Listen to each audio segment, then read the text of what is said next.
Le groupe de risque indique le risque que représente un agent biologique pour la santé du personnel et du public, ainsi que pour la santé des animaux et des populations animales.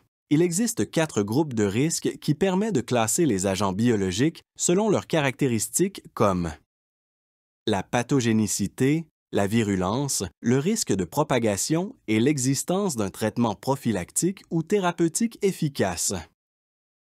Les agents biologiques appartenant au GR1 représentent les sites le niveau le moins élevé, alors que ceux appartenant au GR4 représentent le niveau le plus élevé pour la personne et la communauté. Les agents biologiques appartenant au GR1 ne sont pas régis par la loi canadienne. Toutefois, comme ils représentent quand même un risque pour certaines personnes vulnérables, il faut respecter les bonnes pratiques de laboratoire et les exigences physiques et opérationnelles en matière de biosécurité et biosûreté, telles que prescrites dans les lignes directrices. Les agents biologiques appartenant au GR2, 3 et 4 sont, pour leur part, tous soumis à la loi et au règlement sur les agents pathogènes et les toxines humaines. L'établissement doit obtenir un permis pour les utiliser. Pour que sa demande soit acceptée, l'établissement doit se conformer aux exigences de la norme canadienne de biosécurité. Au collège, nous avons une 50aine de micro-organismes appartenant au GR1 et une 20aine d'espèces appartenant au GR2. Nous avons donc l'obligation de mettre en place une zone de niveau de confinement 2 pour pouvoir utiliser les micro-organismes du groupe de risque 2. Un niveau de confinement doit répondre aux exigences qui permettent de manipuler ou d'entreposer en toute sécurité des matières réglementées apparentées au groupe de risque le plus élevé qui est utilisé dans une zone désignée.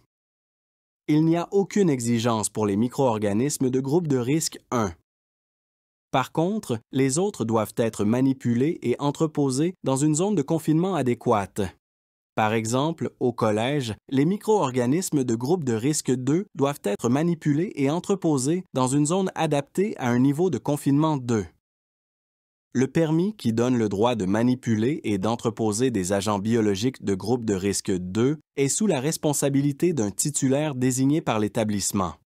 Au collège, cette responsabilité revient à la direction des études qui peut compter sur un représentant de la direction adjointe des études au programme et à l'enseignement et sur un agent de sécurité biologique pour gérer le programme de biosécurité et biosûreté. D'autres services peuvent être interpellés pour collaborer. Par exemple, le service d'entretien, le service de sécurité, le service des ressources matérielles, le service des ressources humaines, etc. Les rôles et responsabilités de chacun sont détaillés dans la directive institutionnelle D28. Cela conclut cette formation qui a présenté quelques notions de base en microbiologie. Avec ces connaissances, vous serez en mesure de mieux comprendre les directives et les procédures exigées par la réglementation de l'Agence de la santé publique du Canada, qui vise d'abord et avant tout à protéger les personnes travaillant de près ou de loin avec des agents biologiques dangereux.